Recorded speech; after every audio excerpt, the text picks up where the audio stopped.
नमस्कार, news today India में आपका और एक बार स्वागत है। मैं जब्बार अली और मेरे साथ है मेरे सहप्रतिनिधि राज शाहानी। जस्ट ही डीआरएम कटिहार कर्नल चौधरी और साथ ही साथ रायगंज के सांसद तथा भूतपूर्व मंत्री देवश्री चौधरी के बीच जो मीटिंग आज हो रहा था, रिव्यू मीटिंग, ये तुरंत ही ख़त्म हुआ। क्या निर्यास आया इस मीटिंग में, क्या विस्तृत जानकारी इसको हम देने का कोशिश करेंगे और रायगंज के जो सांसद हैं उनसे बात करेंगे और डीआरएम कटिहार से हम सीधा बात करेंगे। आप देख सकते हैं मीटिंग जस्ट ही खत्म हुआ और उसके बाद ही प्रेस ब्रीफ के माध्यम से यहाँ का जो विस्तृत चीज़ है इसके बारे में आपको जानकारी देंगे।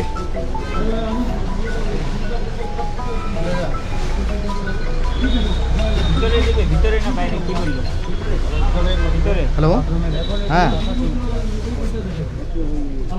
ना ना ना ना नहीं,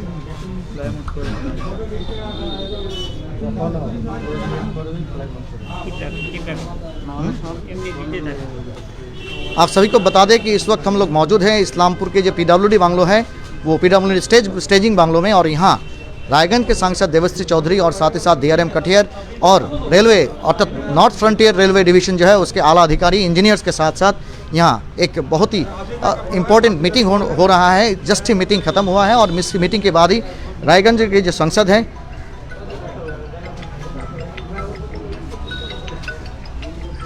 वो विस्तृत कहेंगे। आपको बता दें जो इस वक्त हम लोग मौजूद हैं इस्लामपुर के पीडब्ल्यूडी का जो स्टेइंग बंगलो है, उस स्टेइंग बंगलो में, और यहाँ पर जो है कुछ देर पहले जो है उत्तर दिनाजपुर ज़िले के रायगंज लोकसभा क्षेत्र के जो सांसद हैं देवश्री चौधरी और डीआरएम कटिहार के बीच जो है काफ़ी देर से जो है आलोचना चल रही है। विभिन्न विषयों को लेकर जो है रेल का डेवलपमेंट के साथ साथ किन किन ट्रेनों का जो है स्टॉपेज होगा तथा क्या क्या सुविधाएं इस्लामपुर अलवाबाड़ी जो रेलवे स्टेशन है वहां पर क्या क्या जो है टेक्नोलॉजी नए तकनीकी जो है अपनाए जाएंगे, साथ साथ क्या क्या फैसिलिटीज़ जो है जनरल पीपुल के लिए इस्लामपुर के अलवाबाड़ी रोड स्टेशन में होगा, इन सब विषयों को लेकर, साथ ही साथ उत्तर दिनाजपुर ज़िले के अंतर्गत डालकोला बोलिए तथा इस्लामपुर बोले, यह दो प्रमुख स्टेशन है जहां पर क्या क्या चीज़ों की ज़रूरत है, इन सब विषयों को लेकर जो है उत्तर दिनाजपुर रायगंज लोकसभा क्षेत्र के सांसद देवश्री चौधरी तथा DRM Katihar colonel S K. Chaudhary के बीच जो है इस वक्त जो है जरूरीकालीन जो है आलोचना सभा यानी कि मीटिंग चल रही है। काफ़ी देर से यह मीटिंग चल रही है, विभिन्न विषयों को लेकर जो है यहाँ पर आलोचना की गई।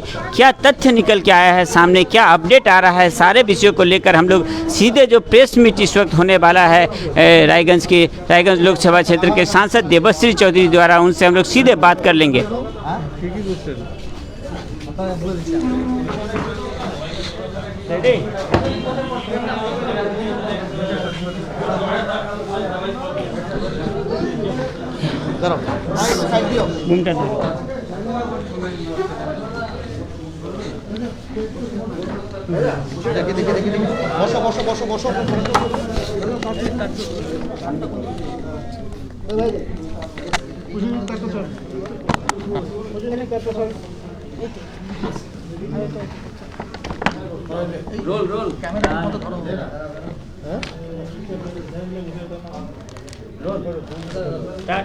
मैम, प्रथमत আপনাকে নিউজ টুডে ইন্ডিয়া তার পাশাপাশি ইসলামপুর প্রেস ক্লাব এবং জার্নালিস্ট ক্লাবের পক্ষ থেকে নববর্ষের প্রীতি শুভেচ্ছা এবং অভিনন্দন।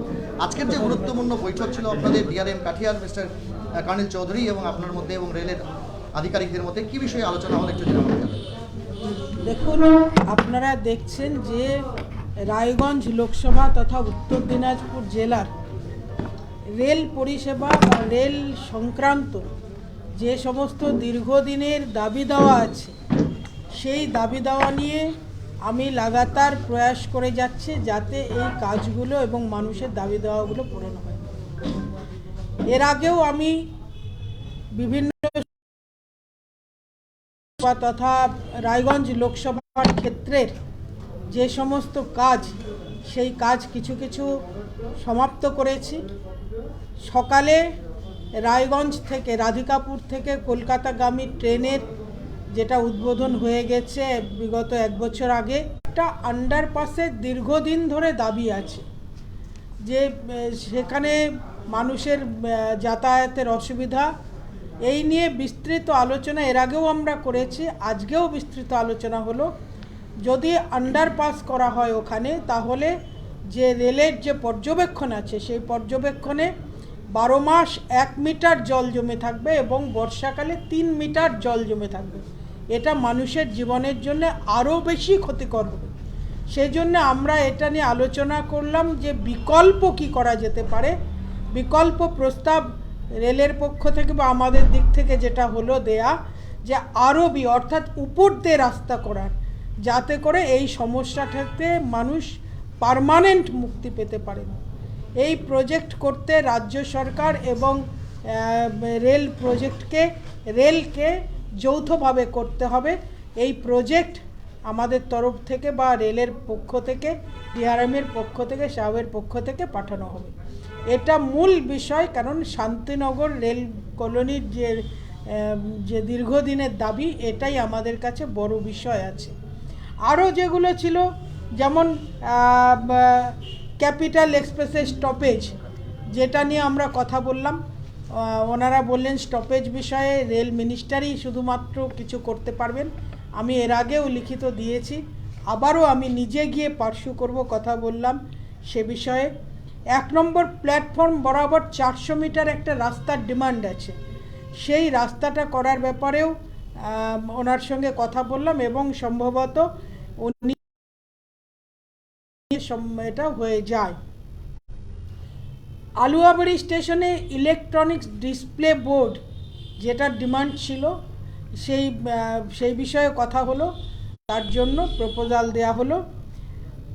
আরেকটা যে প্রপোজাল ছিল, যে আলুয়াবাড়ি স্টেশনে একটা কাউন্টার ছিল, রিজার্ভেশন কাউন্টার, সেটা যাতে 2টো করা হয়, সেটারও প্রপোজাল দেয়া হলো, সেটা সম্ভবত হয়ে যাবে। আর চেন্নাই এক্সপ্রেসের স্টপেজের যে দাবি, সেটাও আমি আবার পার্সু করব। আর কলকাতাগামী সুপারফাস্ট যে ট্রেন আছে তার স্টপেজ, সেটা এই বিষয়গুলো আমি নিজে গিয়ে পার্সু করব।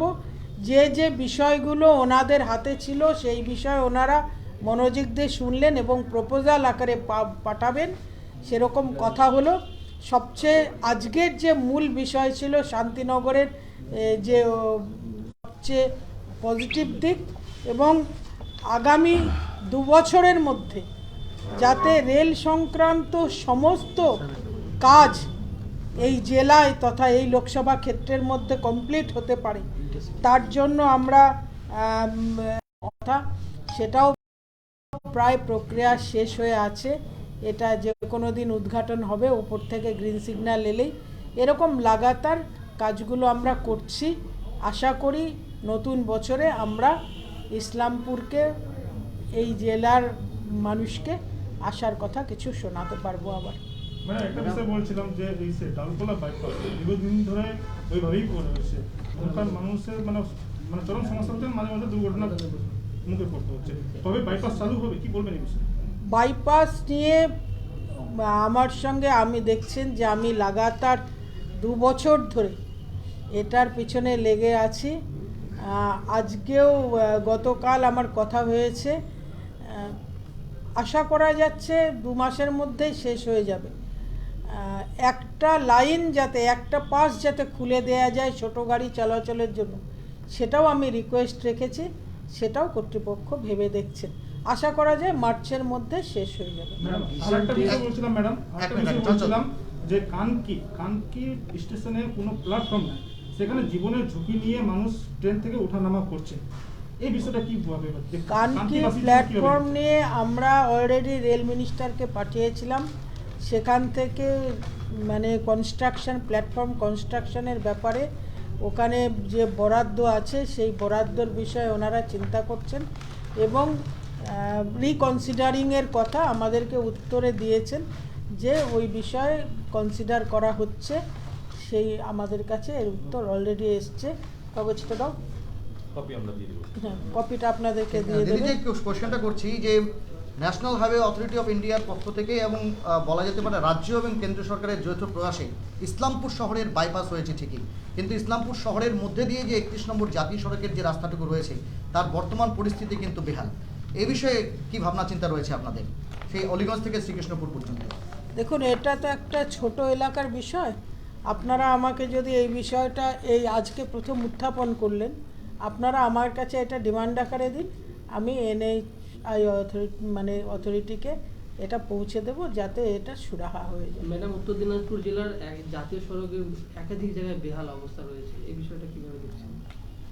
এখন গোটা শুধু উত্তর দিনাজপুরে নেই, বিভিন্ন জায়গায় কিছু কিছু অসুবিধা হয়ে আছে। এই নিয়ে ওনারা নিজেরা তদন্ত করছেন, সরেজমিনে দেখছেন।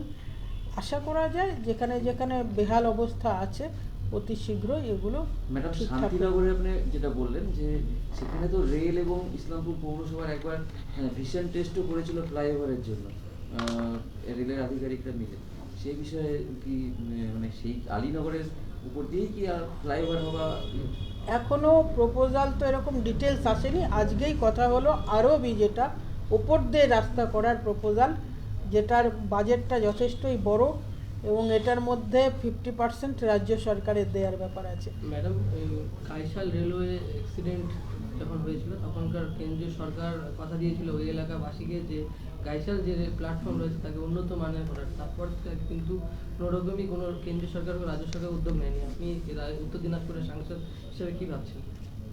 এখনো পর্যন্ত আপনি এইবার প্রথম কথাটা বললেন, না, ওই এলাকায় আমাদের আমরা কাইশালের মানুষের কাছ থেকে এই প্রপোজাল যায়নি বা উত্তর দিনাজপুরের কোনো মাধ্যম থেকে এই প্রপোজাল যায়নি। এই প্রপোজাল গেলে আমরা আবার এটাকে নিয়েও পার্শ্ব করব। দিদি, শেষ প্রশ্ন যেটা করব, এর আগেও ঠিক কোভিডের যখন প্রথম ধাপ শুরু হয় সেই মুহূর্তে আপনি কেন্দ্রীয় মন্ত্রী এবং স্টেশনে বলা চলে যে সাড়ম্বরে একটা বড় ধরনের রিভিউ মিটিং হয়েছিল। ডিআরএম সাহেব ছিলেন, আপনি ছিলেন এবং এখানকার রাজনৈতিক নেতৃত্ব প্রত্যেকেই ছিলেন। বিভিন্ন সংগঠনের পক্ষ থেকে আপনার কাছে একাধিক দাবি দেওয়া উঠে এসেছিল। তার মধ্যে গুরুত্বপূর্ণ যেটা হচ্ছে যে আলোয়াবাড়ি জংশন, এটা পুলিশ ডিস্ট্রিক্ট হয়েছে, তার নাম ইসলামপুর টাউন স্টেশন করা হোক, এই দাবিটা কিন্তু বারবার উঠে এসেছে। ম্যাডাম, আপনার কাছে কি তথ্য আছে এই বিষয়ে? এখনো পর্যন্ত এই বিষয়ে ফাইনালি কিছু আসেনি, ওনারা বিবেচনা করছেন। সব জিনিস একটু সময় সাপেক্ষ আছে, এইসব জিনিস নাম পরিবর্তনের ব্যাপারে এগুলো আশা করে হয়ে যাবে, এগুলো সব পাঠানো আছে। বিগত মিটিংয়ে আপনার যা যা প্রস্তাবনা ডিআরএম সাহেবের পক্ষ থেকে ছিল তার কতটা কার্যকর হয়েছে এখন পর্যন্ত? অনেকটাই হয়েছে। যেটা ওনাদের সঙ্গে কথা হয়েছিল সবগুলো প্রসেসের মধ্যে আছে। Thank you ma'am. Thank you.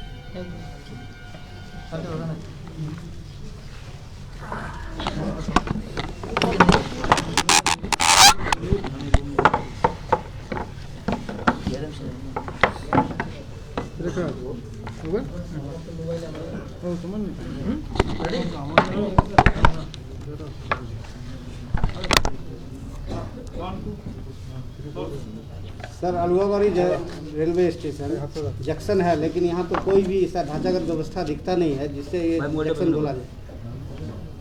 इसमें जंक्शन है ही, इसमें 2 ट्रैक है। एक ट्रैक एनजेपी की तरफ जाता है, दूसरा सिलीगुड़ी की तरफ जाता है। तो ये जंक्शन है, इसमें हम लोग जो है अत्याधुनिक जो सिग्नलिंग व्यवस्था जो है इसको लगाए हैं। और अभी रिसेंटली हम इसमें जो है और भी मॉडर्नाइज सिग्नलिंग सिस्टम लगाए हैं। अलुआबाड़ी, नक्सलबाड़ी, ठाकुरगंज, बागडोगरा, ये 4 स्टेशन का सिग्नलिंग अपग्रेड किया गया है। तो इसमें जितना भी पॉसिबल है और एज ए जंक्शन इसका फैसिलिटी अवेलेबल है। जैसे कि कैपिटल एक्सप्रेस हुआ और बहुत सारे ट्रेन है जो बिहार का छोटा छोटा लालटेन स्टेशन पे रुकती है, लेकिन अलुआबाड़ी में ऐसा क्या है जो ये ट्रेन का स्टोरेज नहीं मिल रहा। बार बार इसके लेके डेपुटेशन गया है, कम से कम 50 बार कम से कम डेपुटेशन आपके थ्रू ही गया, मैंने डीआरएम ऑफिस के थ्रू गया है, लेकिन ये हो नहीं पा रहा है। इसके वजह पीछे का राज क्या है, ये इस्लामपुर के नागरिकों को समझ में नहीं आ रहा है। थोड़ा इस पर विश्लेषण करते तो अच्छा रहता।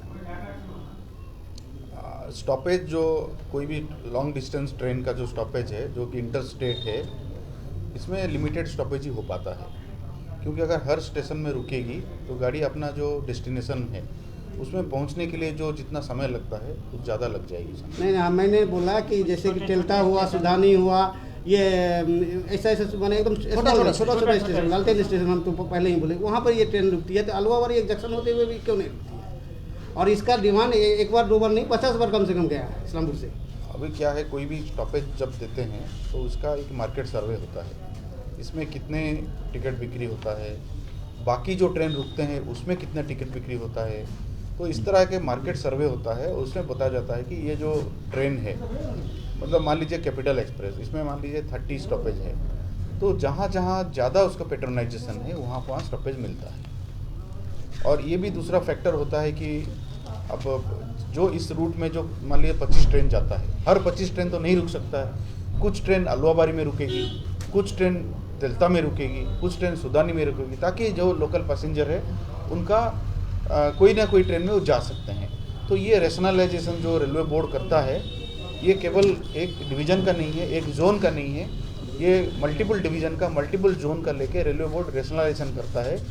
और इसमें ये फैक्टर रहता है कि यात्रियों को भी मैक्सिमम फ़ायदा मिले और रेलवे जो है, ट्रेन जो है सही समय पर अपना गंतव्य स्थल पर पहुंच सके। तो इसको देखते हुए रेलवे बोर्ड अपने जो विजडम है उसमें डिसीजन लेते हैं, और आप लोगों का अगर डिमांड है तो डिमांड पहुंचा दिया जाता है।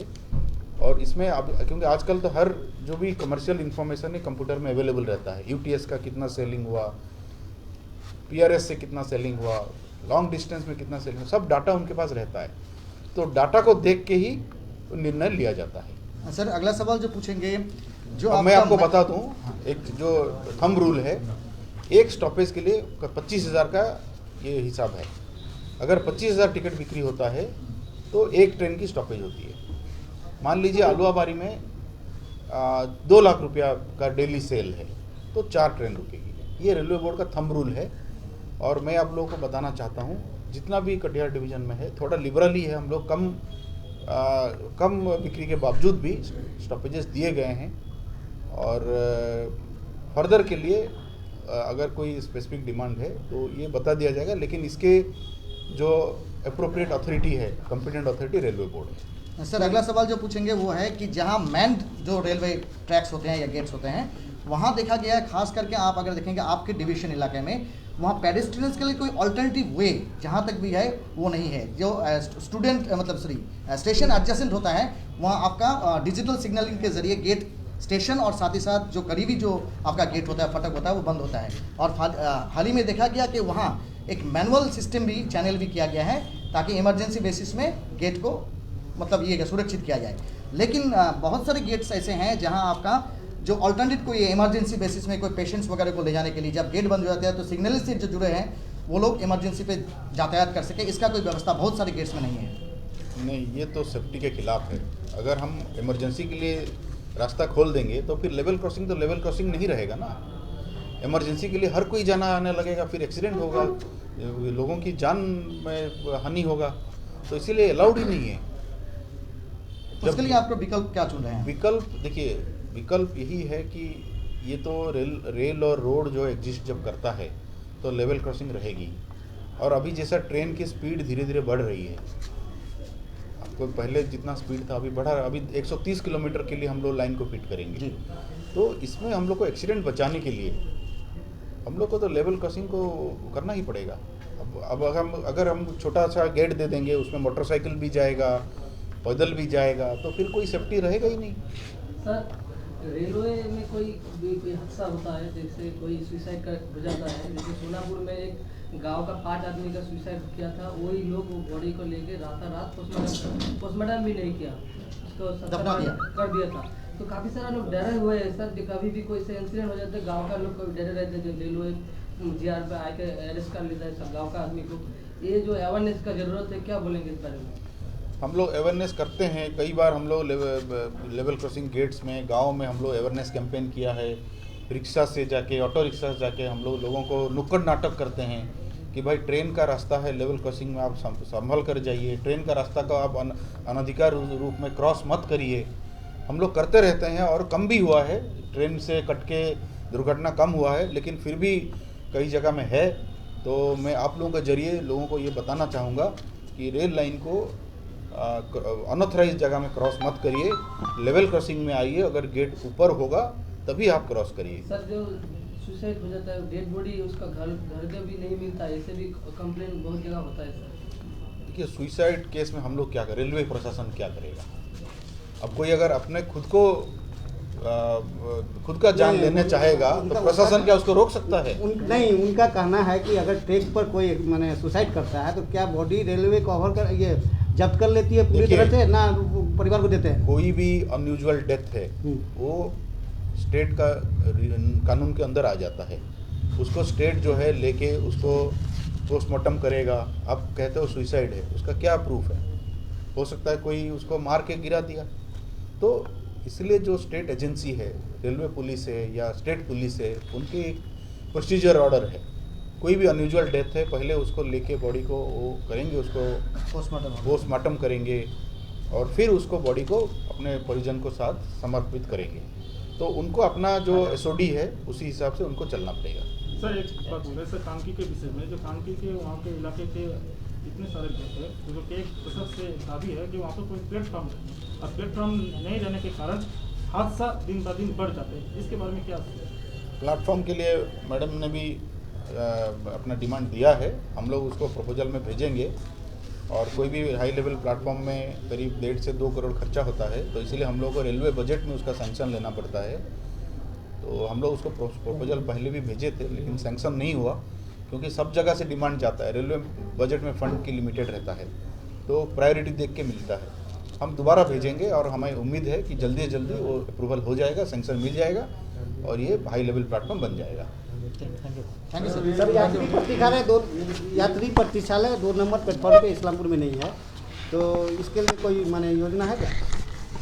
हम अभी सर्वे करेंगे। आपने डिमांड नहीं था तो हम लोग इसको देख लेंगे, लेकिन कोई भी स्टेशन में क्या है, एक ही यात्री प्रतीक्षालय रहता है, 2 नहीं रहता या 3 नहीं रहता। वो दिल्ली में भी जाएंगे, वहाँ पर भी सारे जो वेटिंग रूम है एक ही प्लेटफॉर्म में रहता है। बाकी में हो सकता है एग्जीक्यूटिव लाउंज इस तरह का पीपीपी मॉडल में होता है, लेकिन अलवाबारी में उतना पॉपुलेशन नहीं है कि हम लोग 2 प्लेटफॉर्म में 2 वेटिंग रूम बना सकें। Thank you sir, thank you ma'am.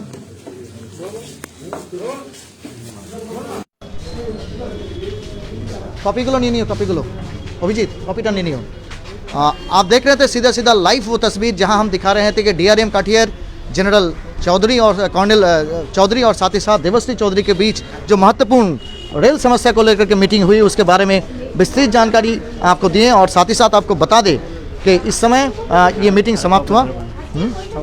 हाँ, गुरुत्वपूर्ण ये महत्वपूर्ण जो मीटिंग है उस मीटिंग के बारे में आपको बता देते हैं और इसके बाद आज सांसद देवश्री चौधरी का क्या क्या प्रोग्राम है इसके बारे में। और जैसे आपके जानते हैं कि सांसद देवश्री चौधरी और डीआरएम काठियर अभी अलवाबारी स्टेशन को विजिट करेंगे। वहां से हमारे सहप्रतिनिधि राज शाहनी आपको विस्तृत रूप से उसका ब्यौरा देंगे और आप इसी तरह के हर छोटी बड़ी खबर देखने के लिए जुड़े रहिए न्यूज़ टुडे इंडिया के साथ। और आपको बता दें कि इस्लामपुर के सार्वजनिक समस्या, इस्लामपुर के जनगण के समस्या, खास करके आपको जो बता दें एक अहम मुद्दा में से एक है कि शांतिनगर जो अंडरपास का डिमांड बहुत दिन से इस्लामपुर के नागरिक समाज से लेकर के यहाँ से ये नकार दिया गया, जहाँ कि बताया गया कि रेलवे के नॉर्थ फ्रंटियर रेलवे के जो डिविजनल मैनेजर हैं और खास करके डीआरएम काठियर जो है, इन लोगों के जो सर्वे या निरीक्षण है इसके तहत बताया गया कि यहाँ रोड ओवर ब्रिज यानी आप कह सकते हैं कि ऊपर से ट्रैक के ऊपर से एक निर्दिष्ट हाइट से इस तरह से एक रोड ओवर ब्रिज बनाया जाएगा, जिसमें भी आपका स्टेट गवर्नमेंट और साथ ही साथ रेलवे डिपार्टमेंट दोनों का साझेदारी 50-50 होना चाहिए। ऐसा ही सुना गया देवश्री सांसद चौधरी के मुंह से और डीआरएम काठियर भी ऐसा ही बताएं। देखते रहते हैं कि किस तरह के रेल के जो समस्याएं हैं ये किस तरह से होता है। और साथ ही साथ आपको बता दें कि कैपिटल एक्सप्रेस इसका जो स्टॉपेज और साथ ही साथ साउथ बाउंड और भी कुछ ट्रेन के स्टॉपेज के बारे में और सुपरफास्ट ट्रेन और साथ ही साथ राधिकापुर सिलीगुड़ी वाले जो ट्रेन हैं इन ट्रेन के स्टॉपेज के बारे में यहाँ जब सांसद देवश्री चौधरी को प्रश्न किया गया तो उन्होंने बताया कि डीआरएम के जरिए ये सारे विषय रेलवे मिनिस्ट्री को भेजा जाएगा और उसके बाद इसका फिर रिव्यू मीटिंग होगा और जल्द इस तरह के सारे सुविधाएं इस्लामपुर वासी को उपलब्ध दिया जाएगा। लेकिन रहा सवाल है कि इस तरह के बात जबकि शांतिनगर के सबसे बड़ा डिमांड जो अंडरपास का डिमांड आप जा सकते हैं कि इस डिमांड को फिलहाल नकार दिया गया कि अंडरपास यहाँ नहीं हो रहा है बल्कि यहाँ रोड ROB जिसको कहते हैं यानी रोड ओवर ब्रिज, इस तरह का एक निर्णय, एक निरीक्षण और इसी तरह का एक प्रस्तावना लिया गया। देखते हैं ये कितना कामयाब या सफल होता है और राज्य सरकार और केंद्र सरकार के बीच जो साझा होना चाहिए ये किस तरह से सफल होता है। इसी तरह से हर छोटी बड़ी खबर देखने के लिए जुड़े रहिए न्यूज़ टुडे इंडिया के साथ। अपने सहप्रतिनिधि राज शाहनी के साथ मैं Jabbar Ali, news today India के लिए PWD स्टेजिंग बांग्लो से।